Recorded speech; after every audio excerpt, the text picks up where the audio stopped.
Hello and welcome to another video and podcast from Fantasy Football Scout. My name is Joe and today I'm going to be constructing the perfect free hit team for Game Week 34. Whether you think that's perfect is another matter. Please do leave your views on the best players in the comment section below. As I am actually free hitting, usually I use the planning tool in the Fantasy Football Scout members area app. But I'm actually going to use my normal team for this one because I'm actually free hitting, so I can use my current team to tinker around with for this video. But have I picked the right players and have I picked them from the right teams? And that's up for you to decide. Before we get stuck in, please do press that like button, really helps us out, and do remember to subscribe. Keep up to date with our latest videos and podcasts. Okay. I'm going to start off by having a look at the fixtures, see what the key teams are really. So once again, I'm looking. I mean, this is sorted by season difficulty in the members area at Fantasy Football Scout. And it shows that those against the promoted teams have the best fixtures, and that's pretty much going to be the norm most weeks. Luckily, they're teams with lots and lots of options, and perhaps they've got options that you might not necessarily want all the time. So they're good for a free hit, but they could also be good, particularly Wolves, for example, face Leicester, because they've got a good fixture run. So if you're not free hitting, you're just looking to get players in, they could be quite handy. Wolves face Leicester. They've got a tricky tie at Man City next in 35, but then they face Brighton, Crystal Palace, and they finish the season with Brentford at home. That Brighton and Brentford games are at home as well. So I think Wolves could be quite good to invest in. So Fulham against Southampton. That's meant to be the top fixture. It's certainly a very good fixture. Great. I'm targeting Fulham assets. Newcastle against Ipswich. Great. I'm targeting Newcastle assets. Wolves against Leicester. Great. I'm targeting them. Next set of fixtures are sort of you might include, and it's up to you, sort of your subjective view. Also, just looking at the stats as well. Brighton against West Ham. I think there's going to be goals there. I think Bowen is of interest from West Ham's side. Welbeck is of interest from Brighton as well. Chelsea against Everton, but there's no Tarkowski at Everton. So I'm not going to go for Palmer. I just think he's too much money for what he's been going for. But I think there's players like Neto, for example, who seems to be starting a lot and is certainly getting returns as well. He could be quite an intriguing option. Perhaps some Chelsea defender as well. Not interested in Leicester. Then Nottingham Forest against Brentford. This is a tricky one, but of interest, I think. Brian and Bomo back off a absolutely huge haul, 17, 18 points, whatever it was last week. I think.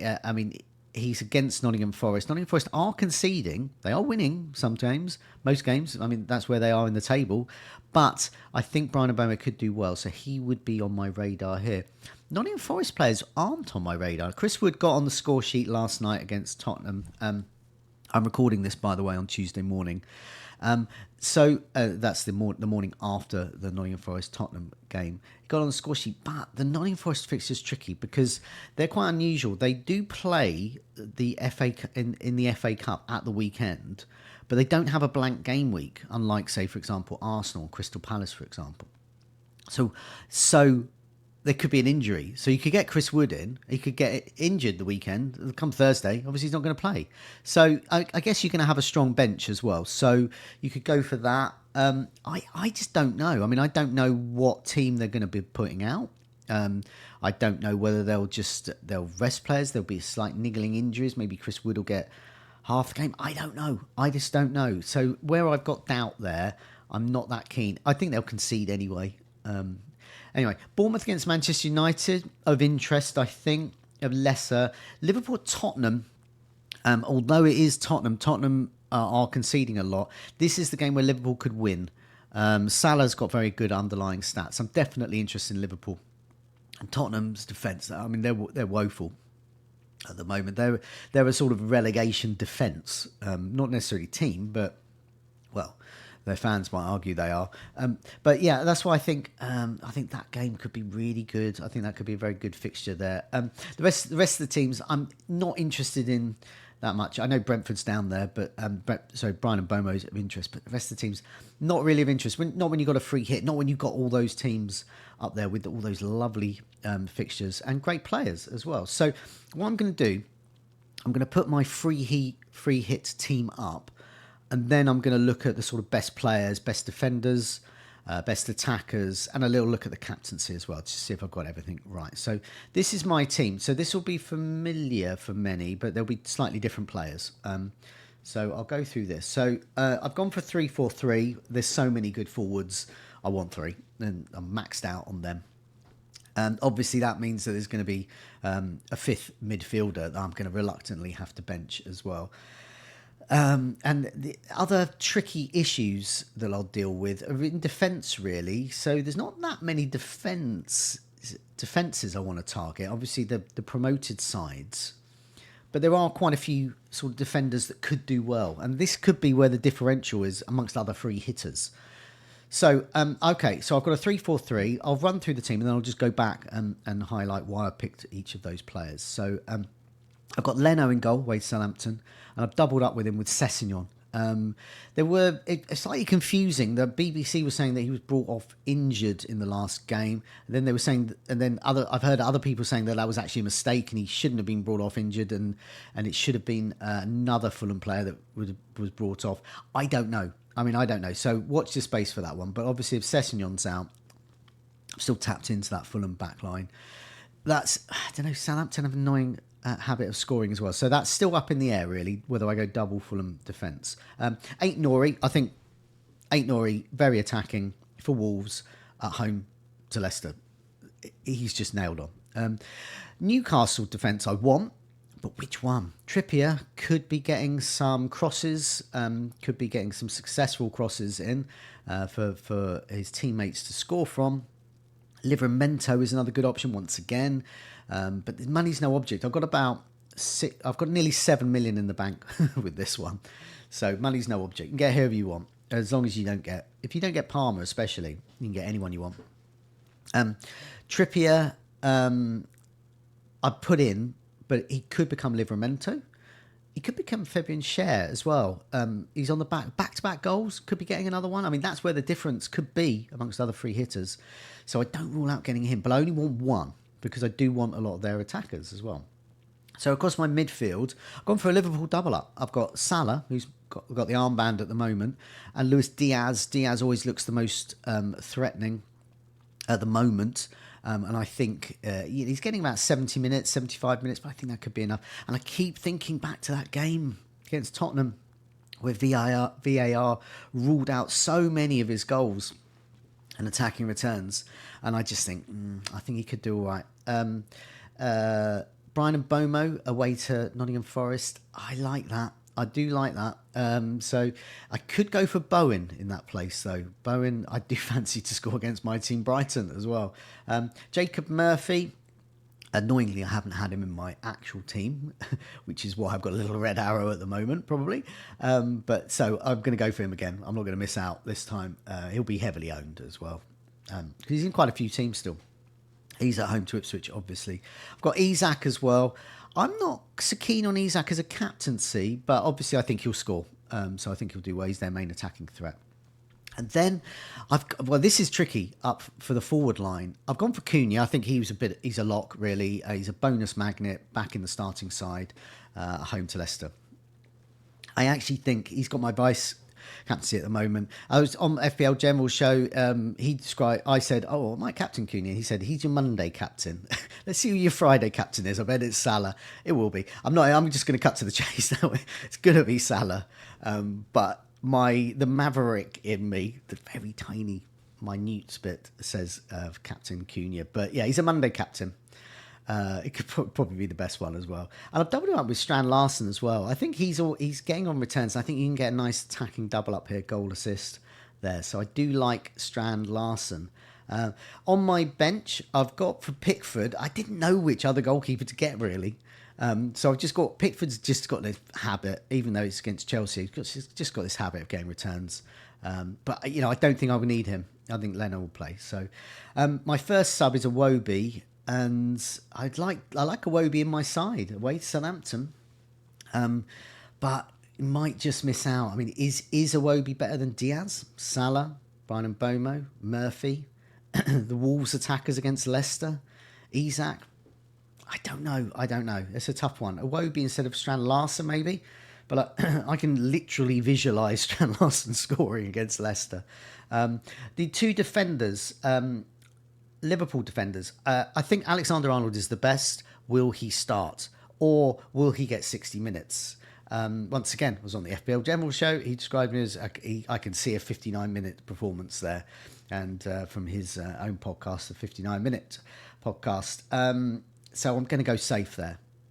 But once again, will he play? But he's not even going to play there. So what I could do, instead of Leno, for example, I could go for Alisson in goal. But I just think Spurs are going to score. I could get Virgil van Dijk in for Sessegnon if Sessegnon is injured, if indeed he is. Anyway, another defender I've gone for. So I was struggling a little bit with other defenders, but I've gone for Kirkes. He's done nothing in the last 4. So a lot of the stats I'm going to show you in a second are for the last 4 matches. But he has not done anything in the last 4 matches. But the 3 previous ones, he's got an assist in each one of those games. So in this last 7, he has 3 assists, which is pretty good for a Bournemouth defender who's around the 5 million mark. Once again, money's no object, so you can afford Kirkes. So I think there's a good array here. I think I've got the right teams. I'm shunning some. I could get a bit of Brighton in here. I could get West Ham in here. I could get a bit of Chelsea in here. I think there's definitely scope to put those in. And because you're not seeing them in this side doesn't mean I think they're bad options. I think there's a lot of choice here. And I think with almost every player, there's a sliding door moment. So if you get Trippier in, Cher gets the goal, Trippier gets nothing. Get Sessegnon in. It's Robinson that actually gets the assist, and Sessegnon doesn't in this one. Go for Diaz. He's benched. Gakpo ends up doing well. I don't know. Brian Mbomo, maybe it's Bowen. He gets the goal or 2, and Mbomo does nothing. Every single player here is a sliding door moment, and you can just wrap your brain in mire of confetti, if that's such a thing, around that. So you just got to pick who you think is going to do well. So here's some tables that might help. So this is the most attacking defenders. Not all of them are. So I've squeezed Alexander-Arnold in because I actually think he's a good attacking defender here. But I think I would go safer with that one. So these are the attacking defenders. Last 4 matches. It's actually sorted by clean sheets, but I put their minutes per expected goal involvement in. Aït-Nouri's top. He's a complete lock.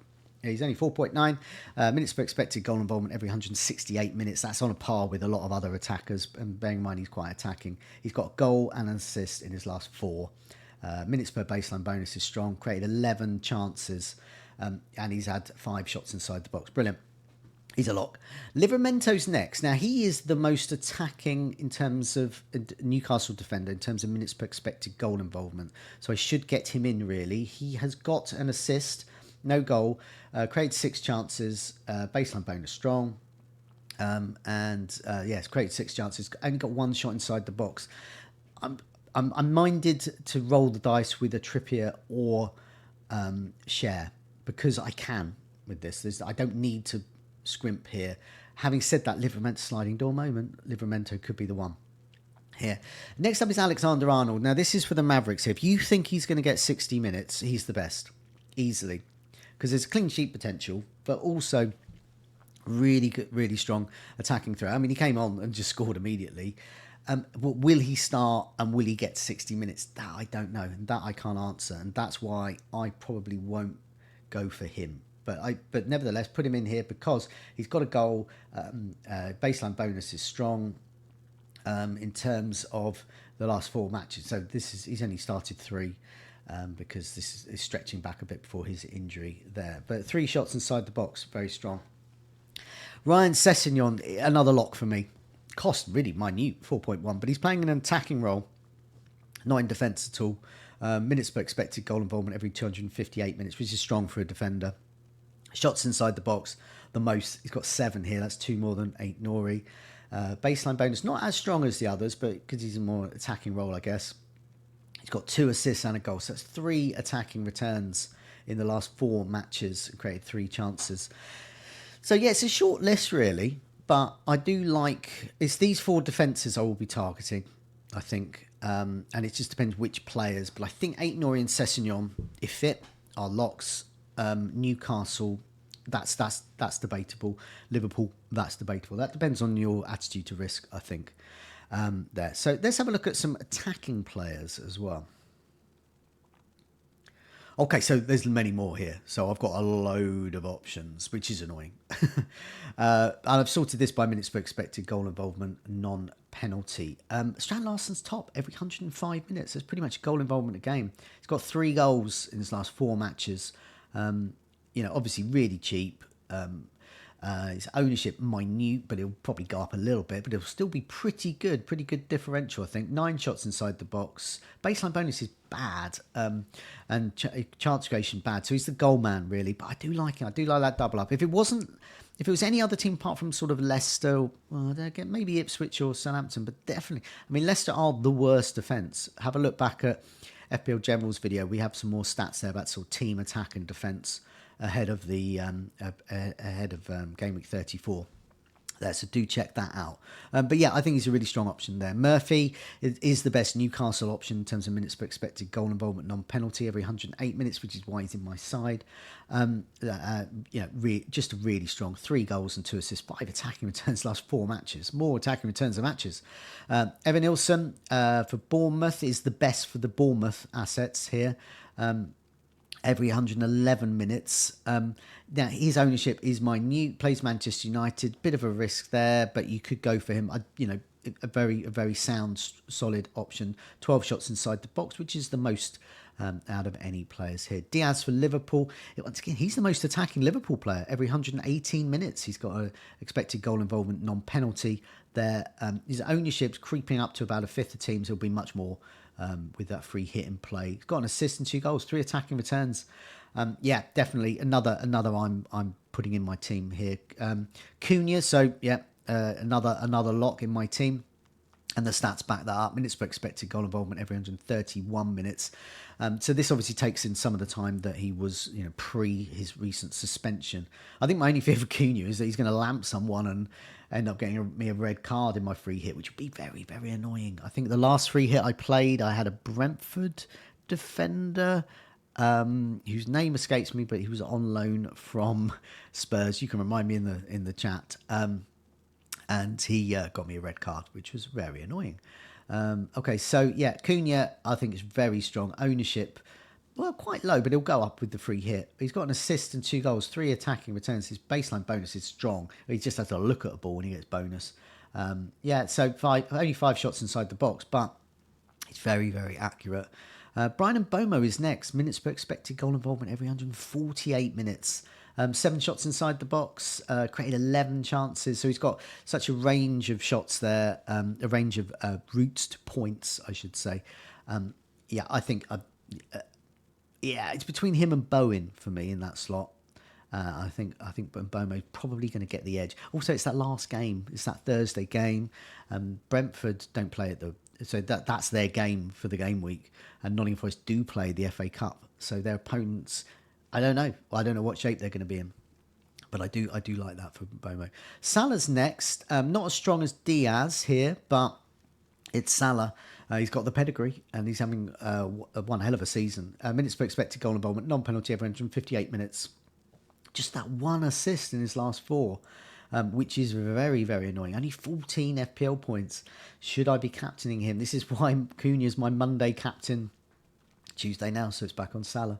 But he's had 10 shots inside the box and he's created 7 chances. So that suggests he should have been getting more, and it is Tottenham. I like him for this one. Isak's next. This one I'm not captaining him. I mean, Isak's below Salah there. So every 169 minutes, but he has got a goal. He has got an assist, has got 10 shots inside the box over his last 4 matches. So a very strong asset. Clive at Bournemouth, he's the next best Bournemouth attacker, but only a goal and an assist in his last 4 matches. Minutes per expected goal involvement, non-penalty of 188 minutes. Welbeck at Brighton, I think, is a good option because I think he could be on penalties. I think it might be a bit up in the air, but Pedro is out. He's suspended until, nearly towards the end of the season now because he's, I think it was violent conduct, so it's 3 matches. So Welbeck should, I would imagine, be nailed to start and could be on penalties as well against West Ham. He's at home. I think he's strong. I think he's a good, very strong differential here. Ownership only 6.3% teams. I don't think many free hit teams will get him in. He's got to cut 2 goals in his last 4 matches. Baseline bonus not as strong as someone like Pedro, for example, but he's had 7 shots inside the box. Strong asset. If you are minded to go for Chelsea, I'm not that keen on Chelsea, but Neto could be an interesting one. His ownership's only 1.3% teams. I don't think he's going to be in many free hit teams. Could be a good one against Everton without Tarkowski. He's created 11 chances and had 7 shots inside the box. I think he's a very strong asset, to a differential to bring in. Iwobi at Fulham. I mean, I've already been through. He's my sort of first sub, and I would like to get him in my team, but that would be at the expense of some of the players who would better them in terms of expected goal involvement. Minutes for expected goal involvement, non-penalty every 217 minutes. Ownership very low, but will go up, obviously. He's got 2 goals and an assist in his last 4.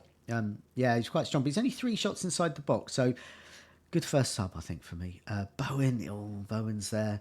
But West Ham don't score a lot. I think Potter might put up the defences for this one. So I think Brian Mboma might get the slight edge for me. I do think he's strong, though. But minutes for expected goal involvement, non-penalty every 237 minutes. Not as strong as someone like Mboma, which is every 148 minutes there. Just 2 more names to mention. Chris Wood here, back on the score sheet. He's in loads of teams. Lots of, presumably, I don't know, dead teams around, because I'm where I am in the rankings. He scored last night and it barely made a dent in my my overall rank with his goal, considering he's in a quarter of teams. That's overall. So there's 11 million players, so hopefully that's further down. But yeah, he'll get interest, and he could do well. I just don't know, because they play, as I said, the weekend before in the FA Cup. And Fulham, Raul Jimenez there. So Muniz looks to be injured, but he might not be. So if he's completely ruled out, Raul becomes a very, very interesting option against Southampton, and may even replace Strand Larsen for me. But if Muniz has got a whiff of being on the pitch, I'm not interested because of the minutes sharing there. But yeah, I like Raul if he doesn't have any competition for his place. But yeah, no assists or goals, though, in the last 4 matches. So it's probably, I mean, I'd be foolish not to put Strand Larsen in and put another manager in, I think. But I don't think Strand Larsen's going to be that popular. That's why I quite like him for this one, because you've got to have a few differentials. Finally, just have a look at the captaincy. Yeah, Salah. This is from the Rate My Team tool in the Fantasy Football Scout members area. Mo Salah, he's expected to get the most points, 8 points, so you can double that to 16. Isak's next. Often they go with like pedigree here. This is the robot doing this. So they got Palmer in here. I don't like Palmer. Having said that, the computers are always insufferably right about such things. Palmer is the next best with 6 points. So 12 points for this, same as Isak. And then Cunha, 5.47 points. Is expected to get in Gameweek 34. So he's the 4th best captain. So for me, I think Salah's top, then Cunha, and then Isak. I wouldn't put Palmer in there myself. And I'm not even putting him in my team. Having said that, I could be completely wrong with there, but I don't know. I don't know how popular. I don't know how popular he's going to be, actually. I mean, because people will just look at that and go, wow, I've got the money, I can get him in. Anyway, that's my free hit team. There's some stats there. As I said, there's a lot of choices to be made. Good luck with those choices. If you're not free hitting, don't worry about it. There's some people wild carding, and there's some people just using transfers as well and are going to use the free hit later, or they've already used it. So well done if you've done that, because you probably planned quite well, and you probably got some of the players I've mentioned. So hopefully some of those players I have mentioned will give you some ideas about some players to get in if you need to, even if you need to take a hit. But good luck with that. Good luck with the game week. Take care. See you soon.